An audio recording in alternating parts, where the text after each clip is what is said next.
kind of on edge. She's looking around. It's almost like she's hearing things, seeing things, you know? There's more people sitting, cross-legged. Some of those teenagers are sitting crisscross applesauce over there staring at her while she's talking to James. But she's just like, Amanda, she was acting weird. We all played this child's game, but it's nothing. It's almost like she's trying to talk herself into it being nothing. Yeah. Yeah, she's trying to talk herself out of being scared. Yeah. Because I mean, I don't know, but it feels like she's about to get stabbed in the face. And donuts. We sell donuts.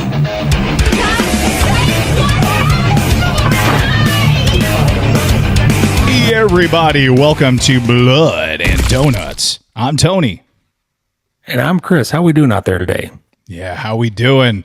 Chris and I, this, 2 weeks ago, maybe a week and a half ago, we went to Nashville Horror Con, had a good time doing that. We got to meet a lot of you. Had a great time, man. That was the best part about it, is meeting people and talking about horror movies. Yeah, it was really fun. I mean, we went in, we didn't really sell anything. We made some business cards and some stickers and we're giving away for free. And we just really wanted to talk to the people that share the same interest that we have, horror. So it was really fun to talk to people, and we met a lot of cool people. We may even have a few of you guys on if we talk to you specifically. So it'll be really fun to kind of do that in the future too. One of the booths behind us was Practical Magic. She has a store out of Decatur, Alabama, and she gave us some coasters. One in which I'm using today. I got Michael Myers here. Also got the Terrifier coaster. So if you're in Decatur, Alabama, go see Practical Magic. Also, there's a lot of famous people. Like, I felt like our booth was right here, and then you ever been to a horror con? Obviously, they have tables set up. There was so many people there. The coolest was freaking Heather Langenkamp was literally adjacent to us. Like just like 20 feet away. Like you could just see her. Yeah. And I spent not in the first day, but the second day, I was just sitting there. I was like, I'm going to talk to her, Chris. I'm going to talk to her. And like, it took me about an hour to convince you to finally get over there. That's what I'm saying. I was like, yeah, but that's Heather Langenkamp. What if she says, she always had a huge line. Everybody wanted to go see her. I was like, I don't know. And then I finally took my chance. That even the booths around me were like, go. Just they were tired of hearing me whine about it, and why are you waiting, dude? Yeah, just go up there and talk to her, and I did, and she literally stood up and talked to me for 5 to 10 minutes. The nicest person, Heather Langenkamp. Oh my gosh, and really cool. You even filmed it while I was talking to her, which I thought was awesome. I did. I felt like a weirdo, but I made it happen for you. And then, man, John Kassir, voice of the Crypt Keeper. We were tearing down the booth on day one, and he just came up and talked to us for like 10 minutes. So cool. Out of nowhere. And it was a really down to earth guy, very cool. Told us about how he got into the business and stuff. It was really fun. Yeah, it was. And you don't expect like these people who are like icons. I mean, come on, John Kassir, the freaking Crypt Keeper. He was on HBO. He was like, that's our childhood. Heather Langenkamp. Yeah. But when you talk to him, they're so down to earth, just like you said. And he was so cool. He talked to us for like 10, 15 minutes, just sitting there asking us about us and telling about how he got his start and stuff like that. Just really cool. Yeah. We had so much fun. Obviously, Anthony Mills, we went to high school with him. He's a cosplayer, and him they were all dressed up like Ghostbusters. You can find him on Mind Blown FX on Instagram, and Anthony Mills, and that was cool that someone we went to school with is kind of into the same stuff that we're at. Anyway, HorrorCon, that was a lot of fun. Glad we got to do it. Again, the best part was talking to y'all and getting to hear about just asking you about your favorite horror movie and stuff. And I was surprised how many people have heard of the podcast or said they did. Yeah, right. Yeah, there's a few of them that were like, I didn't believe the guy that said he heard us on Spotify. Yeah. I'll take that one with a grain of salt. But some of the people are like, hey, I've seen your video pops up as a recommended. Absolutely. Or something. They see the pink background and the bloody donut and they're like, so many people are like, they're like, yeah, we've seen you. I was like, what? No, you haven't. Don't lie. You ain't got to lie to no. Yeah, you don't have to lie to us, man. The Empty Man is a 2020 supernatural horror film written, directed, and co-edited by David Pryor in his feature directorial debut. Loosely based on the graphic novel of the same name, The story follows an ex-cop investigating a missing girl, only to uncover a secretive cult and a terrifying force that may not be of this world. Yeah, this movie, after watching it, this is one that you kind of have to watch a few other ones after it to make sure you understand it fully, at least for me. And it was just crazy to see how this thing was even made. Like, it was made at a really weird time. Like, it released in theaters during COVID. Yeah. So, like, it didn't get a lot of viewers and stuff like that. Now, it was shot in 2017, released in 2020, and it was shelved because Disney had just acquired 20th Century Fox. They didn't know what to do with this movie. And in fact, they finally put it out, and they put it out without any editing. So you're getting the director's cut. This thing's 2 hours long, which didn't cut anything. No, typically a studio would get in there, producers would really just cut edit that down, and you would have a tight hour and a half movie. But I guess Disney didn't know what they had, so they just released the entire cut. And I have to say this, Chris, we say this about every movie. This one has a cult following attached to it. You know what I mean? So it didn't make a lot of money, but there's a lot of people who really enjoy this film. On the Reddit boards, they love talking about and hypothesizing about this film and all of its little stuff. I don't know if I'm smart enough for this movie. Enough! Do you want my head to explode? Yeah, I think you're right. I also found it weird when the Disney castle and the logo and stuff came up in the beginning. I was like, what the hell? It's a Disney princess movie or something. I didn't know what was going on. Whole new world. I was like, it's got like Ariel and like Belle and like all the other princesses, and it's got the empty man sitting there at the end. Like, all right, sorry. I can't wait to go to Disney World and meet the empty man. You know what I mean? Like, yeah, he's so fun. Just don't touch him. In Magic Kingdom. Don't touch him. Like, you see little kids out there blowing in bottles on a bridge, like that's funny. trying to call the empty man. That's funny. I would agree with you, man. This is one that like you really gotta really devote yourself to, and you would have to watch it more than once. And with it being 2 hours long, boy, it's kind of hard to do that. It's kind of gets hard to follow around the middle because it takes like 25 minutes, and then you get a title card, and then you get a whole new set of characters, and you're like, what the hell's going on? It's a very smart movie, and like the philosophy about it. Profound meaning can be robbed of something by so simple a task as repetition, which is more fundamental. Which is more true, your name or the gibberish? And there's a clever twist there at the end, but it's a long road getting there, That's clever. That's very clever. Awfully clever. And the beginning is there's this 20-minute beginning sets it up, but I'm just saying it could have been a short film on its own. The first 20 minutes. Yeah, I was going to say that during the review there. It's if you kind of fleshed out those characters, give them a backstory, give them some local legend that they're trying to figure out, and all that kind of stuff, you could easily make a short little film about this. You could stretch it into a feature film and be done. And I feel like this movie tried to really do a lot. Like, as I was watching it, I was like, that reminds me of this movie. That reminds me of that movie. And it was just almost too much. It was like, it got inspiration from a lot of different places, and it didn't really edit any of that out. It just kind of used a little bit of everything. And it didn't really blend as good as it could have for me. It did. It felt like two different movies at times. The idea of the empty man itself was very frightening, and I love that when it showed up and blowing the bottle. And 3 days, on the first day you hear him, on the second day you see him, and on the third day he's gonna get you. You know what I mean? So so when I was watching this, I was like, oh, this is just like a Slender Man type of deal, but it was just it was not. This is a very deep movie, and on the surface you're like, it's like if you make it's like Slender Man with a philosophy lesson attached to it. Right. And I saw that it took a $10 million loss in those theaters. Yes. I don't think they didn't market it at all. And the trailer came out a week before the movie released. Yeah. So it was like trailer, gave it a week. Here it is in theaters, and nobody just went to see it. And it was during COVID too. If you think about, I mean, like nobody was really going to the movies and stuff like that. You know, everybody was kind of That was October of that year, so it was kind of 5 months after the first thing started kicking off. So everybody was still kind of timid to get back out. Yeah. It's an unfortunate release to go 2020. I don't know if it would have done any better if it was released in 2017. It's just this is a weird film. I don't know. That there is an audience. I just think it's a smaller audience than what they were hoping for. Yeah. I'm surprised he got a $10 million budget. That's a big budget for a horror film.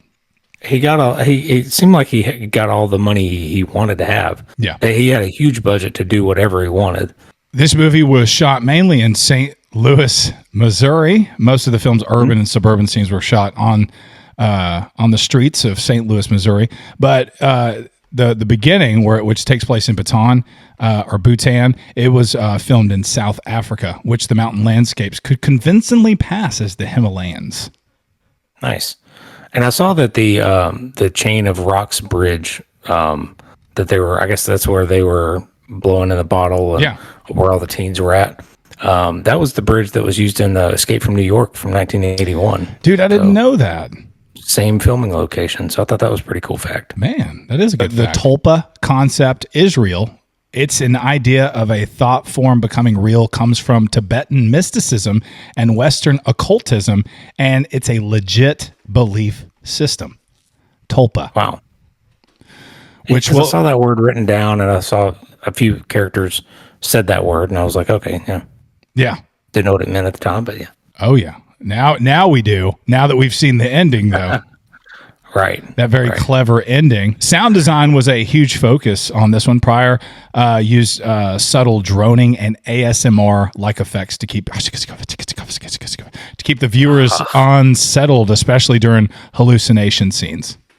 Those ASMR things don't really unsettle me. They just kind of get on my nerves. Really? You didn't like that? Yeah, I didn't really dig it because I'm trying to figure out what they're saying, but all I hear is I'm like, what? Sounds like a beetle trying to talk into the microphone or something. I hate it. So going into this, one of my favorite horror movie channels is the Cobb's Web channel. And Daniel at the Cobb's Web channel said this the other day on one of his videos. He said, I think the ability to enjoy slower movies is a bit of a muscle that you have to work at it. So when he said that, I wanted to make it a point to, if we get these slower burn horror movies, to kind of just sit and enjoy them, let them come to me. I don't want to just be like, oh, this movie's too long, I don't like it. So that's the mentality I had with this one, but it just still didn't resonate with me. Again, I just think it's too. I rewind, like when he was spitting the philosophy at one part. There's a speaker at a church, the Institute, and he is saying this philosophy to our main character, and I had to rewind it several times, and I'm slowing it down. I'm looking at subtitles. I was like, I don't get it. What is he saying? He's saying a bunch of nothing, which I think was the point. I think he was saying nothing, like nothing exists, and we'll get to that here in a little bit, but it just went over my head there for a while. The Empty Man really surprised me. It's not your typical horror movie. It digs into some deep ideas, leaves you thinking long after the credits roll. The first 20 minutes are absolutely incredible. Honestly, the best part of the movie. It feels like its own short film full of tension, mystery, and atmosphere. As the story unfolds, it shifts into something much more complex. There's a clever twist that changes how you see everything that came before it. I'll be honest, some of it went over my head. I just said that, but I could tell there was a lot of meaning packed into every scene. The movie touches on philosophy, identity, fear, and belief in ways that I didn't expect or really know. It's a slow burn. It asks you to pay attention, but if you're into stories like that and you keep you guessing, this one might be for you. It's a little confusing in my opinion, but I respect how bold and different it is. I can't recommend it. I'm going to give it a 6 out of 13 because I do like the scary elements. I do like the first 20 minutes of this. Yeah. I like the idea of the empty man, and the actor, the main actor. I thought he did a great job. I was concerned about him, and as this ex-cop going around, but at the same time, I wanted to make a pie graph of how much investigating to horror was in this movie. You know what I mean? And I feel like the investigating part would be a big, huge piece of that pie. And I hate maybe I haven't worked that muscle that I was talking about. Daniel said at the Cobb's Web channel, but I'm going to keep working that muscle. But I didn't have it for this one, Chris. A lot of newspaper clippings to horror ratio, where you're looking through the stuff. And I'll be honest, I found the narration of the preacher, not the preacher, but the speaker guy, who is actually Milton from Office Space. Yes, absolutely. I'm gonna burn this place down. Yeah, dude. He's so good. And he's like, he's Bill from King of the Hill. You know what I mean? Yes. Like I hung on to every word. That was like my favorite part. I think I even paused it and told the wife, I was like, just give me, like, I could just watch 2 hours and 17 minutes of this guy. He was great. Like, He really was. I enjoyed it. Yeah, really good. So for me, this movie, I feel like it's going to be very polarizing for viewers. You're either going to love it or hate it, or maybe you get bored midway through and confused and you don't get to finish it. This movie tried to be really ambitious, I think, to a fault. And I think you can have a movie that's ambiguous and vague and leave some mystery, but my goodness, I didn't really dig it. So I watched some other reviews, as I mentioned, to kind of get the lay of the land. Well, there was a lot of positivity and a lot of like, oh, this cult following. You kind of touched on that. And there's some confusing elements, but I don't really let others' opinions skew my view of the movie. I found it to be a bit too long, a bit too obscure, and it's just a conglomerate of horror psychological ideas that didn't gel well when they were all shoved together. Like you said, it's hard to recommend it, but I felt like a 4 is too low. I'm going to give it a 5 out of 13. I think if you're caught up on your movie backlog, if you have a few hours, you want to get weird, and the movie's free, I think you check it out. 5 out of 13 donuts for me for The Empty Man. I wouldn't be surprised if somebody came to me and said, The Empty Man is my favorite horror movie. I have watched it so many times, and they could look me in the eye and say it's deep, and there's this, and there's this. You just don't get it. You don't get it. I would be like, you're right, and I don't fault you for it. You know what I mean? It's just because, I mean, it's a very deep movie, and it's very well made. Like you're not just like, you're not like, man, that looks stupid. It all looks great. I mean, everything. Yeah, it looks really good. There's some good cinematography. The music is all it's good. It's just confusing. When there's a good stabbing in this one, it's good. It's done very well. So I like good stabbing. All right. If you haven't seen The Empty Man, out to spoil it on this channel, we're going to go scene by scene. Where did you watch it, Chris? I rented it on YouTube because I couldn't find it for free anywhere. That's what I did. A super clever twist on the end of this that we will spoil. So you definitely want to go watch it before the spoilers. Here it comes. Ura Valley, Bataan, 1995. 4 friends, Greg, Paul, Fiona, and Ruthie, are hiking on a mountain to reach a spot that they have been searching for a while. A text reading Day 1 appears. Paul then seems to hear something calling to him. He walks until he falls down a crevice. Greg goes in to rescue him and finds Paul sitting down facing a bizarre-looking skeleton while muttering something to himself. The skeleton appears to move slightly, but Greg gets Paul out in time. The friends carry Paul out and spot a nearby house with nobody in it, so they stay there for a while. This feels like something you would do if we were hiking in the mountains. Like you'd fall down a crevice and then you'd like pull some practical joke like, dude, if you touch me, you'll die. If you touch me, you'll die. He like kind of he whispered, his like mouth wasn't moving. Yeah, it was weird. And then the guy instantly touches him after he's like, if you touch me, you'll die. I don't believe that guy. He's like, I don't have time for this shit, man. Come on. But yeah, we talked about it a little bit. This had the premise of where it could be its own movie. It reminded me of the Ruins. I don't know if you remember that movie from back in the day, but they're on like this Aztec pyramid or something, and they climb it, and as soon as they step foot on it, it's cursed, and the the native people won't let them off the structure because they're cursed. So they're forced to stay on it. And then it turns out there's this like plant on the inside that can kill them and all this kind of stuff. It had tones of that, and I was like, oh, this is going to be. I haven't seen that. I need to watch that. Yeah, it's pretty good. It's really gory. It's pretty gross and shocking, but really fun. But anyway, yeah. So I just kind of like every time something came up, I was like, man, that reminds me of this. And so it kind of sidetracked me a little bit. I don't know if that had the effect on you, but you know, it could be cool. A cool monster, a little bit better actors in this first part. Bing, bang, boom. You got a full movie. So they're climbing up, and there's this bridge. He seems one of them seems really excited to go over the bridge. The other one a little bit more timid. Paul is the one who hears the flute off of it. He's like, "Do you hear that?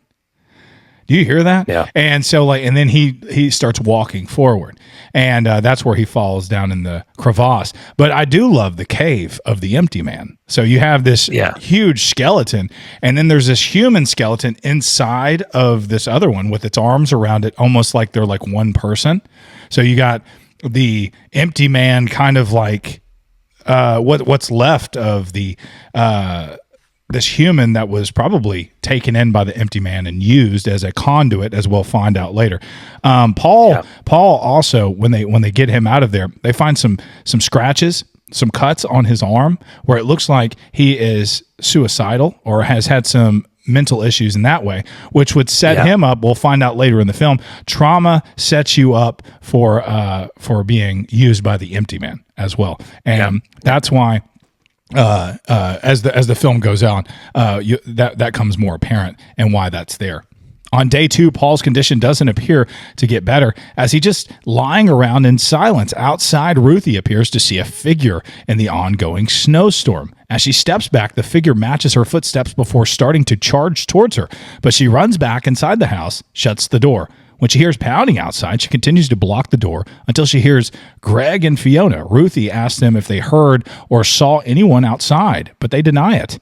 As Ruthie is sleeping later, it appears as though Paul is whispering something in her ear. And so that entity is not really the empty man, right? That's like the conduit or something. That's the go between the empty man and then the people that it's killing or something. So right? Yeah, so I don't know actually. So I'm guessing that. so I thought in order for the empty man to come, you need a conduit. They hadn't had one in 500 years. The last one is there in that crevasse. Paul falls into the crevasse, and he's taken over by the empty man. He's the new conduit here on Earth. So now the empty man can kind of pass between those worlds. And I think since she blew on the whistle when she got back to the cabin, the empty man could come for her at this point. I'm guessing. Gotcha. Right. Yeah. It's all kind of a guess. So that was confusing to me there too, but yeah. And cool scene when you just like wake up in the middle of the night and Paul, who has been sitting there silent, you don't know what's wrong with him. You don't know if he's going to come back, and he's whispering in her ear. It's like, gosh. I was like, oh, what is that? And it was like really like that whispering on the, I like it. I thought it was a cool touch. Yeah. I didn't appreciate it. Like he literally hasn't been talking or anything. His girlfriend, wife, or fiance, whatever, is like, we got to get him out of here. They're like, we're in the middle of a snowstorm. We're not going anywhere. And so they wake up on day 3 and he's gone. And then they open up and they see tracks that are led away from the cabin. So they follow those tracks. And there's Paul sitting Indian style, or that's not, you can't say that anymore. Crisscross applesauce. Sorry. He's sitting crisscross applesauce in front of the bridge, the bridge right before, right after he fell down. And he's sitting there not saying anything. Looked like he's just like muttering something, almost like worshiping something. They follow. And this is where like his girlfriend just pulls a knife out and just starts stabbing everybody. And then she jumps off, and he has a tear like run down his cheek, almost like his humanity is still in there, but he's like overtaken by this. And again, I don't understand how like he's the conduit, and then and it causes chaos around the other people. Obviously, she fed into it, and she became one of his I don't know, which is one of his hands, I guess, in the way that she like stabbed the friends and stuff. I don't totally understand it, but it was a cool scene, I thought, and it was just out of the blue, and I was like, oh, okay, shocking. And then it just opens up to the streets of Missouri, 2018, present day. And then just rest assured that if we're ever hiking in that situation and there's a snowstorm and you have wandered off and you sit crisscross applesauce blowing on some flute, I'm going to probably just leave you alone. You know what I mean? It's like you made that choice to go out there and do that. That's on you. I'm not going to save you. I'm not going to save you. Yeah. Those are your choices that you made, and I feel like I shouldn't interfere at that point because you're weirding me out. That's hilarious. 1995 too. It was 19. So it was like back. You like to us doesn't seem that long. You got a recorder you're blowing into from middle school, elementary school, in the recorder. Yeah. That's good. Jump to Missouri 2018, where former detective James LaSombra is working in a security store. He frequently hears a voice saying, "Where were you?" Since it has been a year after his wife Allison and son Henry died in a car accident. James is visited by a teenager, Amanda Quayle, as he is friends with her mother, Nora. She talks to James about a new consciousness that she has discovered. Amanda hasn't had a good relationship with Nora since her father passed away. She looks to James as like an alternate figure. Amanda soon appears to have run away, and Nora calls James for help. They find a message on her mirror written in blood, says, "The empty man made me do it." After official detectives take out the case, James decides to do a little investigating of his own. And the cops seem to like talk to him like, "Hey, you're a former detective, right? Like, maybe you can help us out, ask a few questions around town," which makes it a little more confusing for me in the end, because like, are they part of this bigger scheme? You know, those cops that claim to know him. You schemers! So you think it's funny, huh? You little schemers! Sorry. Schemers. You schemers. And Sleepaway Camp, like when they turn the boat over, he calls them a bunch of schemers. Anyway, sorry. I think it's all fake. Yeah, like everybody here who, there it is. Spoiler alert. There you go. Because, Nora comes over and talks to James, and she's just on some trippy. She's just like, nothing, I don't feel anything because nothing matters. And I found a new way to do that, and here it is. And it's just a bunch of. Are you talking about Amanda? Yeah. Oh, okay. Yeah. That's her conversation that she's having with James on the bench. She's just saying, "Hey, I've achieved this enlightenment, like, when nothing matters because I don't feel anything, or I don't feel anything because nothing matters, or whatever." So, and you're just kind of like, "What?" But the interactions with the cops is I think it's fake. I think the interactions with her stepmom are fake as well, and you find that out at the end because he calls her. There at the end, and she's like, "I don't even know, who are you? I'm sorry, what is this?" Yeah. He's only 3 days old. Yeah, or like it's his birthday, right? Like when it first opens, it's like his birthday. It's his birthday. He's at a Mexican restaurant. He was just born. It's literally the first day that he's in existence. Yeah. Because he's the tulpa, right? He's the tulpa. There's a formula that they put in. It's time plus consciousness equals flesh, something like that. Maybe, hopefully. No, that sounds right. Hopefully, we get into this. I don't know. It's time plus something. I can remember velocity, but I can never remember the tulpa formula. Anyway, that's how they create James. I feel like we shouldn't be explaining that part so far, but it's hard to because we're working. It's hard to not to. Yeah, because you're because now that you know it, now that you're enlightened to what a tulpa is. James visits the high school to find Amanda's friend, DeVara Walsh. She sits in his car, tells her about a couple of nights ago when she and Amanda plus friends Brandon, I'm not going to say all those names, a bunch of teenagers, were walking across a nearby bridge where Amanda decided to summon the Empty Man, an urban legend that takes 3 days to appear. On the first day, those who summon him will hear him calling to them. On the second day, he makes his presence known. On the third day, he finds them. The teens all blow into the bottle as per tradition. DeVara also remembers seeing Amanda whispering in Brandon's ear, similar to how Paul whispered to Ruthie. DeVara thinks that she sees the Empty Man in the woods before she leaves James' car. She's smoking a cig with James too, isn't she? Yeah, and he enabled too. He just gave her one. I've always been really intrigued with like urban legends like Bloody Mary, the Bell Witch, the Midnight Game, stuff like that. I like that. Is really fun. So I can definitely see like a group of teenagers like that doing this empty man game where they all got to do something. Like that is really fun for me. Like that was really cool part of the movie where like all these teens are telling these stories and doing this ritualistic thing on a bridge because their friends are telling them to, kind of thing. I like that too. So like in the past, let's say 500 years ago, there was that little wooden flute like thing with the wrapping around it that they found in Bataan. Yeah. Well, they didn't have glass bottles back then, but now they do. And so these kids play these games with this glass bottle on a bridge, but they don't know how deep they're going. They're saying, "Oh, it's just a child's game," and you're going to bring on the empty man. But what they don't know is there's something so much deeper that they're messing with. There's a deeper power that they're playing with, and they're just unaware. But I do love the urban legend aspect of it. I think that's one of the coolest. That's one of the coolest things about this film.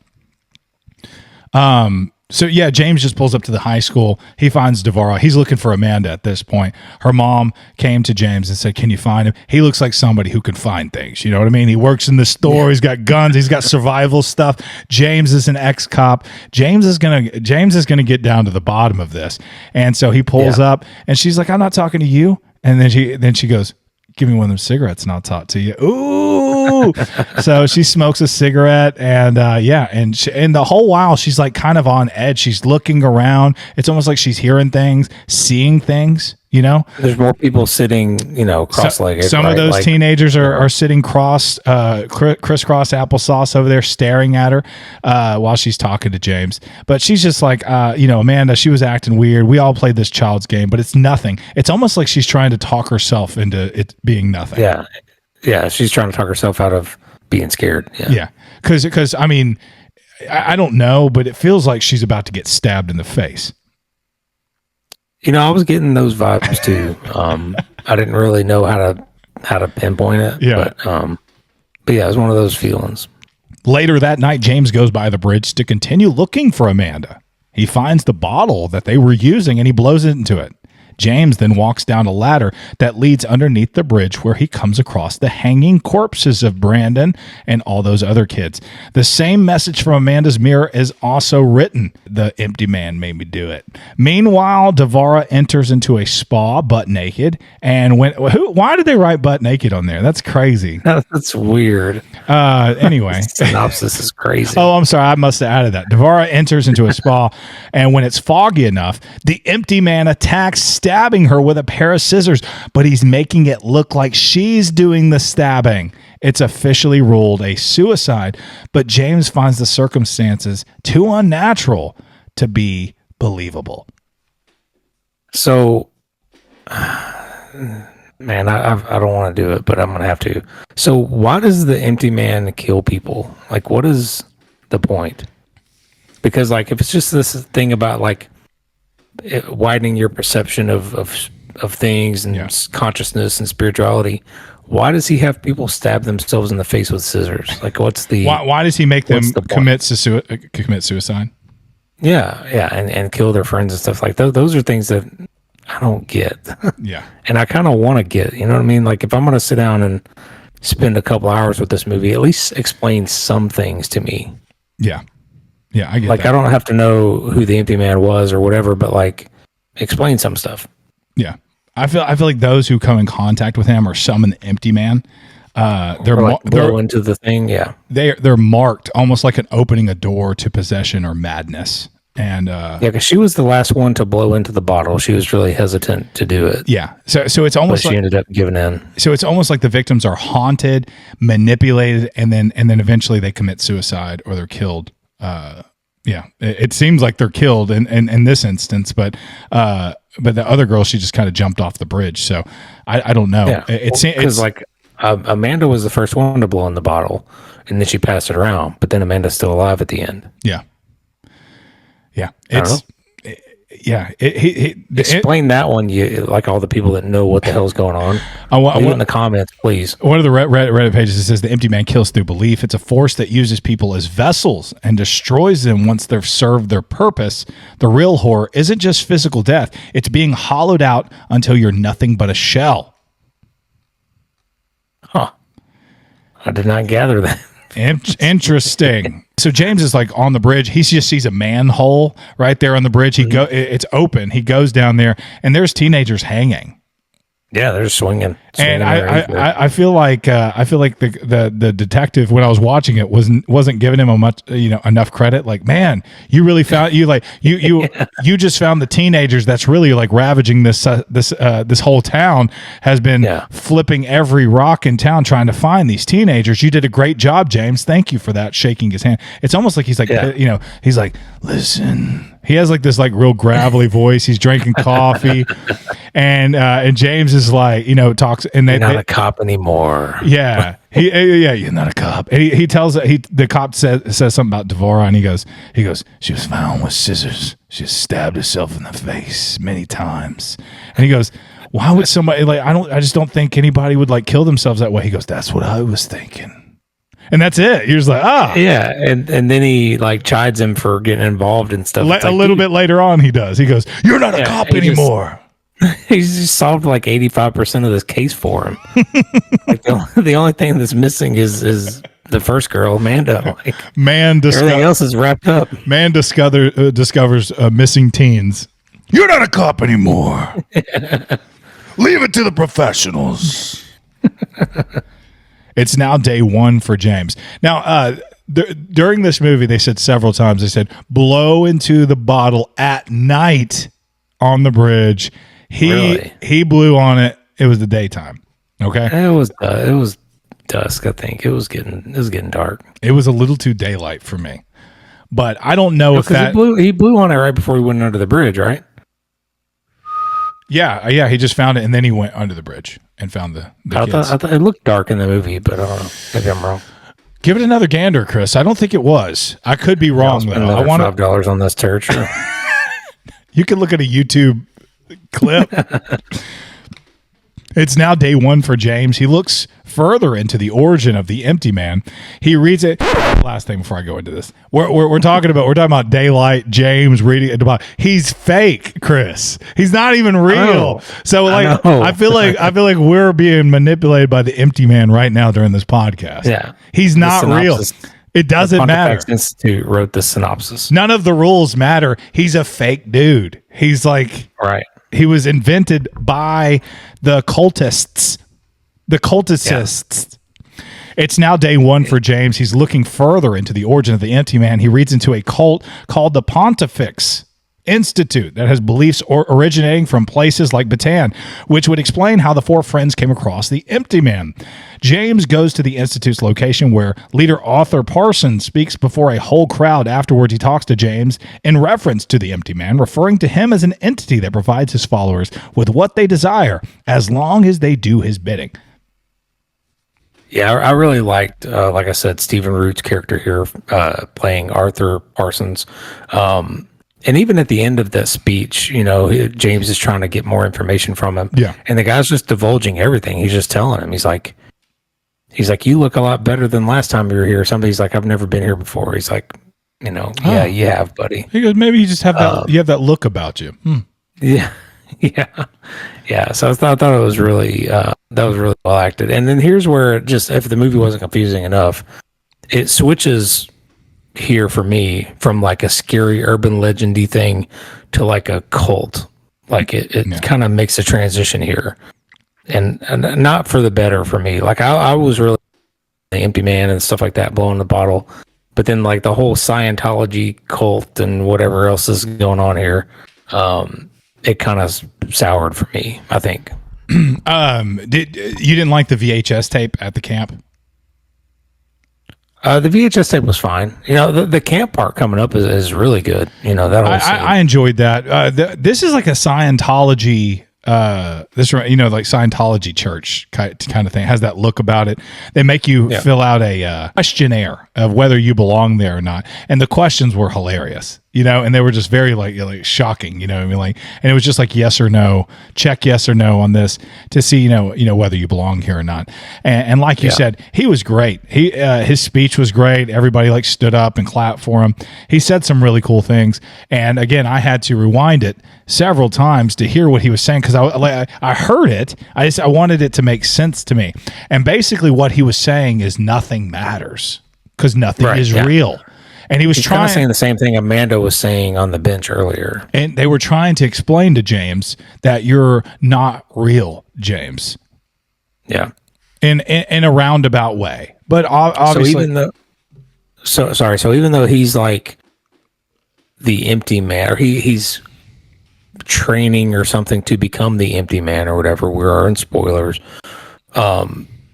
Right now, he's still just a conduit. He's not the antenna or whatever like Paul still is. Yeah. He's still the go-between, or he's learning to be the empty man or something. So they're trying to kind of strip him of everything that he thinks he knows and just really empty him out, basically. Yeah.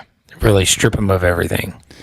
Yeah. It's almost like they've created this monster. And the fact that, they created all this trauma, which you have to have in order to have an empty man tulpa. And so, and I guess in these last 3 days, his whole shtick, his whole reason is to dig deeper into this institute, and then there in the end, and kind of accept his fate and become the tulpa, and which he kind of does there at the end. Yeah. Day 2, James starts following people associated with the Institute. He's led to a hospital where an older Paul is sitting in a vegetative state, but the people entering his room appear to be bowing and chanting something to him. The other detectives chastise James for getting involved in the case where he is retired. He later visits Nora, who is still worried about her daughter. James asks her if Amanda knew about the two of them apparently being together, but Nora says no. Ooh. So I had typed out here to comment, like, are the cops even real? And we had already discussed that, so I'm sorry about bringing that up again. But yeah, it seems like everybody but James is in on the fact that he's not real, or he is an entity brought on by this cult. Because they're not real either. Yeah, or they at least know about it. You know what I mean? This is just all in his mind, right? Dude, that's news to me if you're telling me that. These conversations with Nora and the detectives, that's all in his mind. That's not real. See, that I'm even more flabbergasted than when he opens up that file, all of this stuff was created for him. This whole backstory. Nora was created. He never had a son. He never had a affair. They created all this trauma. Nora. So I remember, because I remember seeing like the birthday certificate, because he had like a free Mexican dinner or something at this place, and then there was a copy of that in his file. Right. But what you're saying is that when they're talking to him now, that's not real. No, it's all in his mind. It's all made up. It's all put there by Amanda and the rest of the cult. Amanda is real. Now I understand the movie 13. 13 out of 13. No, but again, I don't know. Like we do find out that Nora was not real because he calls Nora. Nora doesn't even know who he is. Right. I do remember that. I want to say all of it's fake. I could be wrong. At the end of this comment, they're going to be like, Tony, you're a freaking idiot, dude. You missed it. You missed the whole freaking point of the movie, you idiot. I really hope they do. I hope they light us up in the comments. Enlighten us. Is that what you said? Yes. Enlighten us up in the comments. So James meets this dude outside in the hall in the like breezeway of the place, and he's like talking to him, and the dude's like, listen, there's cameras all around this place. You don't know how connected this cult is and how much they know and how much power they have. He goes, but if you want to continue your search, there's a camp out in the woods. It's there. Yeah, I like that guy. I like that character. Yeah, that was really cool. So this is where James is going right here. James is led into the woods where he finds what looks like the entire cult hooded, like Empty Man, stepping towards him closer and closer before they chase him. James runs to his car and escapes from the cult. Yeah, so here's where I kind of cut that paragraph short because this is probably one of my favorite scenes in the movie. Because it's really so he's watching that movie. You touched on it earlier. He's sitting there and he finds this VCR, DVD, something or another in this cabin. So he's watching it, and then it looks like this guy's like smearing blood on the wall to make it look like the Empty Man or whatever. Then he looks over and he sees the blood stain on the wall. And then he looks back at the tape, and then they kind of make eye contact and they're staring each other down. So it's like an entity looking at another entity or something like that, right? And then where they start to chase him is really fun because he kind of stumbles upon him and I don't know what happens, but he alerts, gives them some noise or something. They all turn to look at him, and then they all kind of walk near him, and then they're just standing there.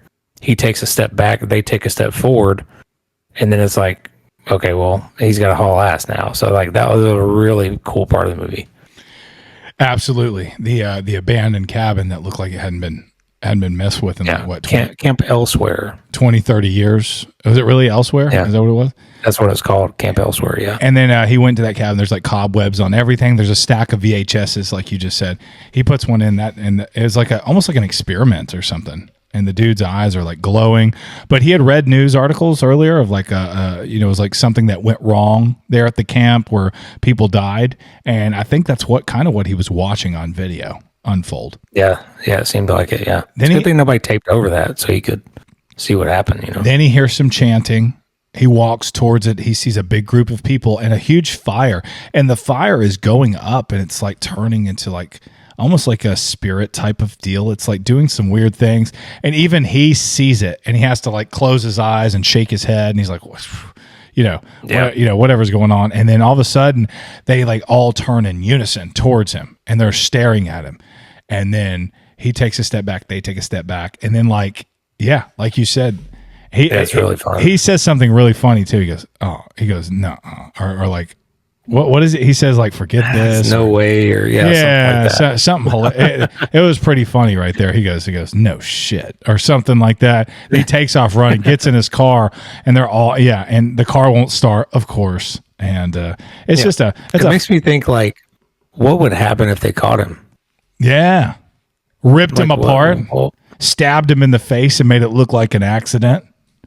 Because he's the Empty Man, though. So what are they going to do if they catch him? Nothing, because they so many need questions. Him. They need him. Right. Were they even real, Chris? Was that camp even real? You're going to have to tell me, man.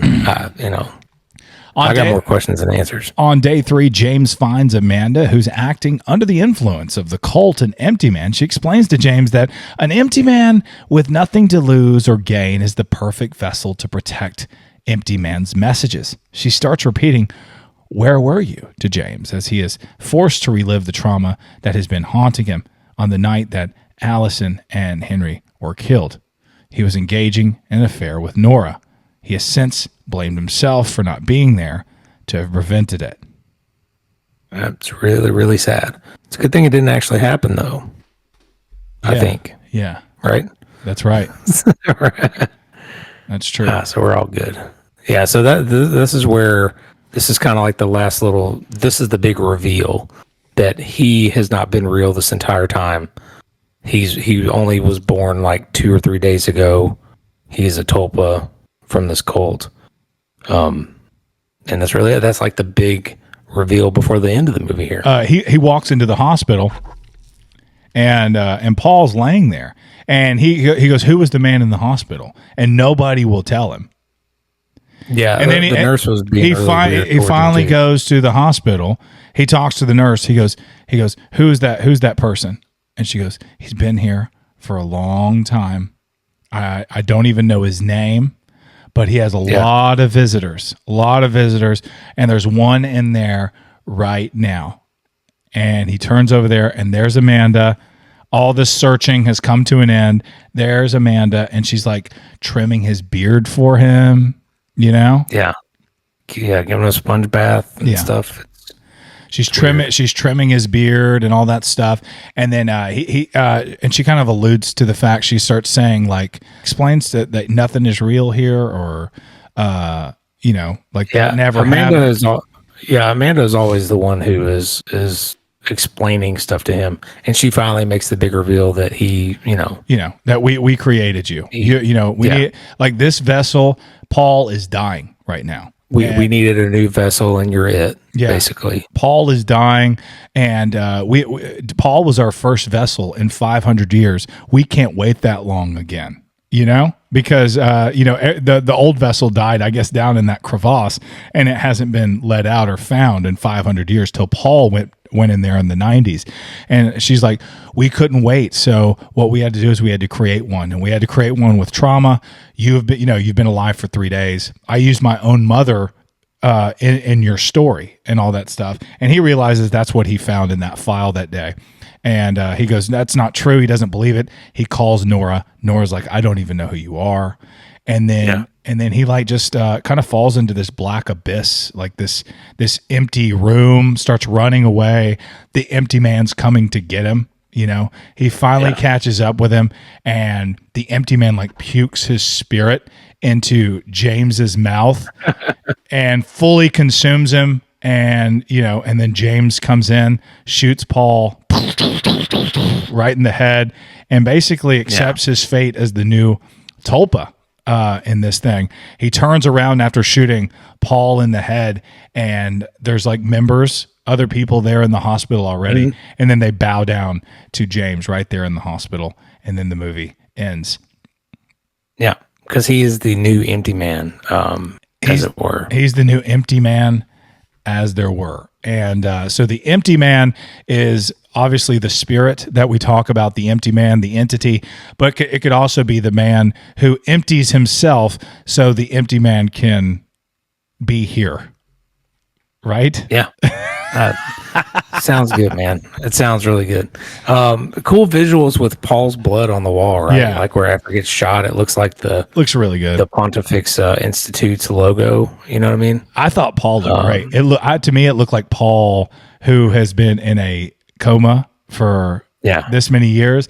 He was balding a little bit in the front. He looked like very gaunt and skinny, like he'd just been to bed. It looked to me, I was just like, oh my gosh, that is Paul, So I thought that was really cool. Cool choice for that. And I think you're right that this movie felt like two different movies, because you have the empty man, where James is investigating this urban legend, and then you have this other movie that's like a cult is making a tulpa that is, transcending consciousness and all this other shit. It could be just two different movies, each an hour and 30 minutes, and kind of achieved this. That could have even been like a sequel or something. Yeah. Like, here's the first movie, and then here's the second movie that's gonna get even weirder. Yeah. And it could work like that too, but just trying to cram it all into one, it didn't feel good. And Chris, those conversations that you and I had during this just now, where you were like, so were they even real? I don't think the movie answers that. I don't think you're supposed to. I think basically you're sitting here going, probably not, but they could have been. It's supposed to leave the viewer with questions, Chris. I don't think you're supposed to know. Like, you asking those questions, me asking those questions. Typically when you watch a movie and, there might be like one or two questions there at the end. This one leaves it very open, very ambiguous. There's a lot of loose ends, which when you invest 2 hours of your time to characters, character building, and a story plot, and then they go at the end, none of that mattered. None of it was real. Yeah. And they go, ha ha, and they laugh at you. They pointed like finger guns. Yeah. They point right at you and go, ha ha. And you go, forget you, dude. Forget you. Yeah, I didn't appreciate that. Yeah, I didn't. I'm all for ambiguous endings, like, the thing, stuff like that. But like, and you don't have to, not every horror movie has to make sense. We talk about it all the time. Yeah. But as you said, if you're going to sit through for a few hours, answer some of them questions. Don't just make it more confusing at the end. At least wrap up a few things with a bow. And then let us figure out the rest on our own.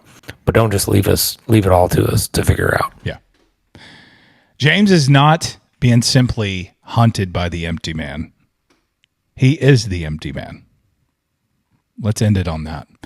Sorry. So Chris, what's our next episode coming up? Are we doing Saw? So yeah, I picked Saw from 2004 as my next pick, and then you have picked Fright Night from 1985. I feel like you wanted to get back into the 80s a little bit. We've been hanging around like newer movies lately, so We have. we'll dive into the early 2000s next, and then go back about 40 years into the 80s and figure it out, man. That's great. Well, thanks for listening, everybody. Yeah, really appreciate it. Check us out on like Instagram, all the socials. We're on TikTok, obviously YouTube, Spotify. So be our friend, leave a comment, like our stuff. We really appreciate you guys. Thanks, y'all.